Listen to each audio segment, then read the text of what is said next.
Welcome back to my YouTube channel. तो आज हम बात करेंगे बिहार डीएलएड के साइंस एंड सोशल साइंस। आज 40 क्वेश्चन रहेंगे। तो फर्स्ट क्वेश्चन है, कुछ स्थानों पर मत्स्य पालन धान के खेती में किया जाता है जिससे मछलियां धान के खेतों में उपलब्ध पानी में वृद्धि कर सके। मत्स्य पालन की ये विधि कहलाती है, क्या कहलाती है? मिश्रित मत्स्य पालन या सेरीकल्चर या हॉर्टिकल्चर या फिर इनमें से सभी। तो बताइए इसका आंसर क्या होगा।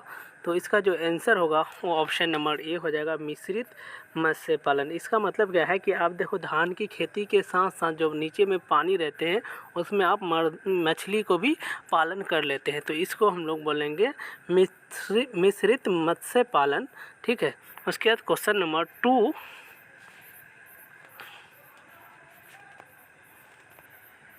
क्वेश्चन नंबर 52, रासायनिक अभिक्रिया में आप निम्नलिखित प्रभाव को किस प्रकार से निर्देशित करेंगे? तो यहाँ पे जो दिया है निर्देशित करेंगे, तो यहाँ पे जो अभिक्रिया दिया हुआ है तो इस अभिक्रिया को हम लोग बोलेंगे ऊष्माक्षेपी अभिक्रिया। तो ऑप्शन नंबर बी हो जाएगा।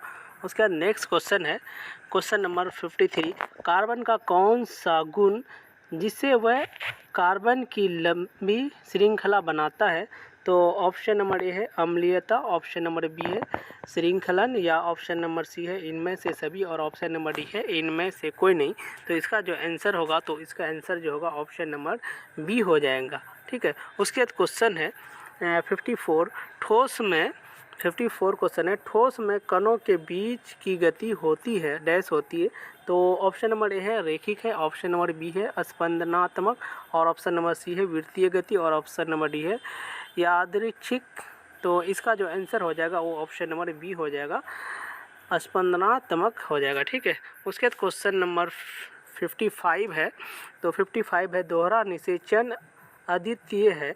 तो ऑप्शन नंबर ए है टेरिडोफाइटस, और ऑप्शन नंबर डी है बी है ब्रायोफाइटस, और ऑप्शन नंबर सी है जिम्नोस्पर्म, ऑप्शन नंबर डी है एंजियोस्पर्म। तो इसका जो फाइनल आंसर होगा ऑप्शन नंबर डी होगा। ठीक है, ऑप्शन नंबर डी। उसके बाद क्वेश्चन है स्ट्रेटम अंकुरन। देखिए, स्ट्रेटम अंकुरन किस प्रकार की उपकला का एक उदाहरण है? तो क्यूबाइडल एपिथेलियम, और ऑप्शन नंबर बी है सेलिएडल एपिथेलियम, और ऑप्शन नंबर सी है स्तंभाकार उपकला, और ऑप्शन नंबर डी है पपड़ीदार उपकला। तो इसका जो आंसर होगा ऑप्शन नंबर सी हो जाएगा। उसके बाद क्वेश्चन है चिपको आंदोलन। यहाँ पे क्वेश्चन है, चिपको आंदोलन के नेतृत्व सर्वप्रथम किसने किया गया था? ऑप्शन नंबर है सुंदरलाल बहुगुणा, और ऑप्शन नंबर बी है राजीव गांधी, और ऑप्शन नंबर सी है रामदेव मिश्रा, और ऑप्शन नंबर डी है इंदिरा गांधी। तो इसका जो फाइनल आंसर होगा ऑप्शन नंबर डी हो जाएगा सुंदरलाल बहुगुणा। उसके बाद क्वेश्चन है मनुष्य में श्वसन वर्णक है। तो ऑप्शन नंबर दिया है यहाँ पे केरोटीन, ऑप्शन नंबर बी है क्लोरोफिल, और ऑप्शन नंबर सी है हेमोग्लोबिन, और ऑप्शन नंबर सी है माइटोकॉन्ड्रिया। तो इसका जो आंसर होगा ऑप्शन नंबर सी होगा। उसके बाद क्वेश्चन नंबर 59 क्वेश्चन है, आनुवांशिकता के जनक कौन है? तो ऑप्शन नंबर ए है Charles Darwin, option number B है ग्रेगर जोहान मेंडल, और ऑप्शन नंबर सी है रॉबर्ट हुक, और ऑप्शन नंबर डी है जेम्स वाटसन। तो इसका जो आंसर होगा ऑप्शन नंबर बी हो जाएगा ग्रेगर जोहानसन।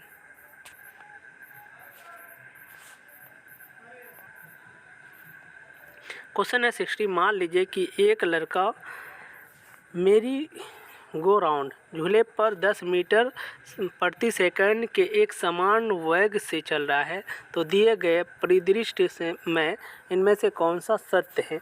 तो लड़का आराम में है, और question number option number B है लड़का बिना किसी त्वरण के आगे पीछे बढ़ रहे हैं, और ऑप्शन नंबर सी है लड़का त्वरित गति से आगे बढ़ रहा है, और ऑप्शन नंबर डी है लड़का एक समान वेग से आगे बढ़ रहा है। तो इसका जो आंसर होगा ऑप्शन नंबर सी होगा। उसके बाद क्वेश्चन दिया है m और 4m द्रव्यमान की दो वस्तुएं एक समान गति से चलायमान हो तो उनके वेग का अनुपात होगा। तो इसका वेग का अनुपात होगा 2:1 हो जाएगा, ऑप्शन नंबर सी हो जाएगा। उसके बाद ये क्वेश्चन दिया गया, ये भी न्यूमेरिकल है, इसका आंसर बोल देते हैं। देखिए, एक पत्थर का वजन हवा में यहाँ पे दिया है 650 न्यूटन और पानी में 275 न्यूटन है। तो इसका विशिष्ट गुरुत्व ज्ञात कीजिए। तो इसको जब बनाओगे, जैसे सॉल्व करोगे, तो इस सबसे पहले इसको और इसको क्या करना है, यहाँ पे 650 दिया है, 650 को और 275 को माइनस करना है और इसको फिर क्या करना है 100 से इसका जी का वैल्यू बैठा करके जब सॉल्व करोगे तो इसका फाइनली आंसर हो जाएगा 1.73 हो जाएगा। उसके बाद क्वेश्चन दिया है 63, प्रत्येक बार अलग अलग प्रतिध्वनि को सुनने के लिए मूल ध्वनि और परावर्तित ध्वनि के बीच का अंतराल होना चाहिए। तो यहाँ पे ऑप्शन नंबर 1 है 0.2 सेंटीमीटर, ऑप्शन नंबर बी है 1 सेंटीमीटर, ऑप्शन नंबर सी है 2 सेंटीमीटर, ऑप्शन नंबर डी है 0.1 सेंटीमीटर। तो इसका फाइनल एग्जाम आंसर होगा ऑप्शन नंबर डी हो जाएगा। उसके बाद क्वेश्चन नंबर है 64, पर्यावरण को बचाने के लिए इनमें से कौन सी पद्धति अपनाई जा सकती है। तो यहाँ पे दिया है एकल उपयोग प्लास्टिक बैग के उपयोग से इनकार करना। तो यहाँ तो ये नेगेटिव है, इनकार करना तो होगा नहीं। यहाँ पे दूसरा नंबर है पेपर बैग का उपयोग कम करना। तो यहाँ पे पूछा है पेपर बैग का उपयोग कम करना। और इस ऑप्शन नंबर सी है एकल उपयोग बैग का पुनः उपयोग करना और ऑप्शन नंबर सी है अपशिष्ट भोजन का पुनः उपयोग करना। तो यहाँ पे एकल उपयोग बैग का पुनः उपयोग करना, तो ऑप्शन नंबर सी हो जाएगा यहाँ पे। उसके बाद क्वेश्चन है 65, काली मृदा का दूसरा नाम है बलुई मृदा, रेगुर मृदा और उसके बाद लाल मिट्टी या फिर पर्वतीय मिट्टी। तो काली मिट्टी का जो है ना मृदा का ऑप्शन नंबर बी हो जाएगा रेगुर मृदा। उसके बाद सतत विकास की संकल्पना सर्वप्रथम किस कमीशन ने दिया था, तो ऑप्शन नंबर है ब्रुंडलैंड कमीशन। तो इसका जो आंसर होगा ऑप्शन नंबर ए हो जाएगा। उसके बाद क्वेश्चन है भारत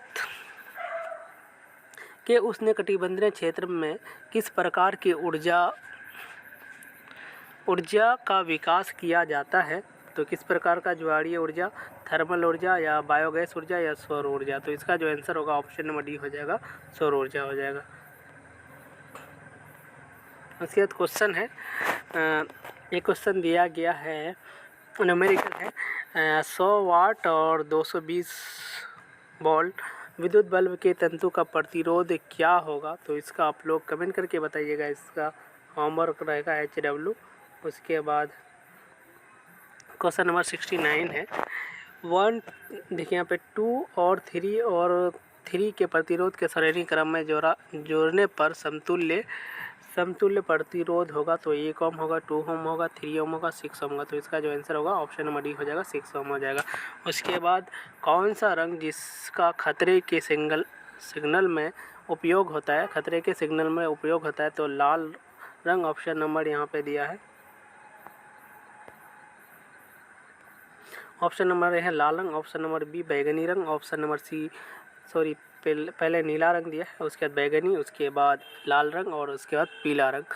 तो इसका जो आंसर होगा ऑप्शन नंबर सी हो जाएगा, लाल रंग हो जाएगा। उसके सोशल का क्वेश्चन है, ये क्वेश्चन बहुत इंपॉर्टेंट क्वेश्चन है, आप देख सकते हैं। यहाँ पे पूछा है, ये है सोशल साइंस का क्वेश्चन है, अमेरिका का संविधान किस वर्ष लागू किया गया। तो किस वर्ष लागू किया गया, 1776 में, 1783 में, 1787 में और 1789 में। तो इसका आंसर हो जाएगा 1789 में। उसके बाद क्वेश्चन दिया है वाणिज्यिक अनाज की खेती में निम्नलिखित में से कौन सा फसल उगाई जाती है। तो ऑप्शन नंबर ए है गेहूं, ऑप्शन नंबर बी मक्का और ऑप्शन नंबर सी है दोनों या इनमें से कोई नहीं। तो इसका जो आंसर हो जाएगा वाणिज्यिक अनाज की खेती में दोनों हो जाएगा, गेहूं एंड मक्का दोनों होता है। तो ऑप्शन नंबर यहाँ पे हो जाएगा सी हो जाएगा। तो क्वेश्चन है निम्नलिखित में से कौन सा राष्ट्रीय संघ के भीतर एक संगठन नहीं था। तो यहाँ पे जो ऑप्शन नंबर ए है शरणार्थियों के लिए आयोग और ऑप्शन नंबर बी है अंतर्राष्ट्रीय सैन्य और ऑप्शन नंबर सी है अस्थायी केंद्रीय अफीम बोर्ड और ऑप्शन नंबर डी है दस्ता आयोग। तो इसका जो आंसर होगा ऑप्शन नंबर सी हो जाएगा, अस्थायी केंद्रीय अफीम बोर्ड हो जाएगा। उसके बाद साइमन कमीशन, यहाँ पे क्वेश्चन दिया है Simon commission Bharat Simon commission किस वर्ष भारत आया था? तो ऑप्शन नंबर है 10 मई 1921 में, ऑप्शन नंबर बी है 4 दिसंबर 1922 में, और ऑप्शन नंबर सी है 3 फरवरी 1928 में, और ऑप्शन नंबर डी है 6 फरवरी 1929 में। तो इसका जो आंसर हो जाएगा 3 फरवरी 1928 में हो जाएगा। उसके बाद क्वेश्चन दिया है, इंग्लैंड में औद्योगिक क्रांति किस उद्योग में प्रारंभ हुई थी? तो ऑप्शन नंबर ए है परिवहन उद्योग, ऑप्शन नंबर बी है वस्त्र उद्योग, ऑप्शन नंबर सी है लौह उद्योग, ऑप्शन नंबर डी है प्लास्टिक उद्योग। तो इसका जो आंसर होगा ऑप्शन नंबर बी हो जाएगा, वस्त्र उद्योग हो जाएगा, ऑप्शन नंबर बी होगा। उसके बाद क्वेश्चन दिया है जंगली, यहाँ पे क्वेश्चन है जंगली बकरी किस प्रकार के वन में पाई जाती है? तो यहाँ पे मैंग्रोव में, ऑप्शन नंबर सी बी है पर्वतीय वन में, और ऑप्शन नंबर डी है पतझड़ वन में और सदाबहार वन में। तो इसका आंसर होगा ऑप्शन नंबर बी होगा, पर्वतीय वन में। उसके बाद क्वेश्चन दिया है पोखरा किस देश में स्थित है? जो पोखरा दिया है ये पोखरा किस देश में स्थित है? तो ऑप्शन नंबर ए है नेपाल में, option number B Bhutan, option number C Sri Lanka, और ऑप्शन नंबर डी है बांग्लादेश। तो इसका जो आंसर होगा ऑप्शन नंबर ए हो जाएगा, नेपाल में। पोखरा कहाँ पे स्थित है? नेपाल में। उसके बाद क्वेश्चन है, यहाँ पे क्वेश्चन दिया है डैश प्रसिद्ध भारतीय स्वतंत्र सेनानी थे जिन्होंने संसाधन संरक्षण बारे में एक महत्वपूर्ण अवलोकन किया, संरक्षण के बारे में एक महत्वपूर्ण अवलोकन किया। हर किसी की ज़रूरत, यहाँ पे दिया है हर किसी की ज़रूरत के लिए पर्याप्त है, किसी के लालच के लिए नहीं। तो ये कौन लिखा था? तो ये महात्मा गांधी ने, ऑप्शन नंबर ये हो जाएगा। उसके बाद जो क्वेश्चन है 79, भारत में ताज़े पानी का प्रमुख स्रोत है? तो यहाँ है वर्षा है, या ऑप्शन नंबर बी भूजल, और ऑप्शन नंबर सी है वायुमंडलीय पानी या फिर समुद्री पानी। तो इसका जो है भारत में ताज़े पानी का प्रमुख स्रोत जो है वो भूजल है, ऑप्शन नंबर यहाँ पे बी हो जाएगा। क्वेश्चन नंबर है भारत में अधिक, देखिए यहाँ पे क्वेश्चन है भारत में अधिक जैव विविधता का धनी क्षेत्र है? तो यहाँ पे ट्रांस हिमालय या मध्य भारत या फिर पश्चिमी घाट या फिर उपरोक्त में से कोई नहीं। तो इसका जो आंसर होगा ऑप्शन नंबर सी हो जाएगा, पश्चिमी घाट हो जाएगा।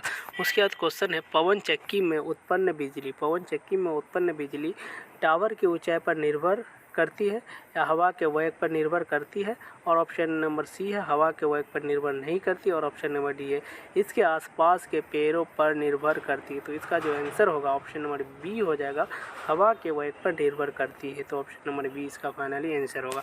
उसके बाद चीनी उत्पाद में क्वेश्चन दिया है चीनी उत्पादन में अग्रणी राज्य कौन है? जैसे उत्तर प्रदेश दिया है, ऑप्शन नंबर ए है, option number B Maharashtra, option number C Punjab, और ऑप्शन नंबर डी असम। तो इसका जो फाइनली आंसर हो जाएगा चीनी उत्पादन में अग्रणी राज्य कौन सा है? तो ये हो जाएगा उत्तर प्रदेश हो जाएगा, ऑप्शन नंबर ए हो जाएगा उत्तर प्रदेश। उसके बाद क्वेश्चन दिया है, ये क्वेश्चन दिया है दुर्गावती, देखिए दुर्गावती जल से परियोजना बिहार के किस ज़िले में स्थित है? तो ऑप्शन नंबर ए रोहतास, कैमूर, गया, पटना। तो आप लोग बताइए इसका आंसर क्या हो? तो इसका आंसर हो जाएगा ऑप्शन नंबर बी हो जाएगा, कैमूर हो जाएगा। उसके बाद क्वेश्चन दिया है भारतीय संविधान में प्रस्तावना किस वाक्य से आरंभ किया गया? ऑप्शन नंबर ए है ब्रिटिश जन, उसके बाद ऑप्शन नंबर बी है हम भारत के लोग, और ऑप्शन नंबर सी है आज़ादी, और ऑप्शन नंबर डी है गणतांत्रिक राज्य से। तो इसका जो आंसर होगा ऑप्शन नंबर बी हो जाएगा, हम भारत के लोग से स्टार्ट किया। ठीक है, उसके बाद राज्यसभा का सभापति कौन होता है? यहाँ पे क्वेश्चन दिया है राज्यसभा के सभापति कौन होता है? तो राष्ट्रपति होता है या उपराष्ट्रपति होता है या प्रधानमंत्री या फिर राज्यपाल? तो यहाँ पे आप लोग बताइए इसका आंसर क्या होगा? तो इसका आंसर हो जाएगा उपराष्ट्रपति, ऑप्शन नंबर बी हो जाएगा। उसके बाद क्वेश्चन दिया है भारत में कानून बनाने की जिम्मेदारी किस संस्था की है? तो ऑप्शन नंबर ए है भारत के राष्ट्रपति, ऑप्शन नंबर बी है संसद, और ऑप्शन नंबर सी है चुनाव आयोग, और ऑप्शन नंबर डी है उच्चतम न्यायालय। तो इसका जो आंसर होगा ऑप्शन नंबर ओ बी हो जाएगा, संसद। उसके बाद दिया है क्वेश्चन है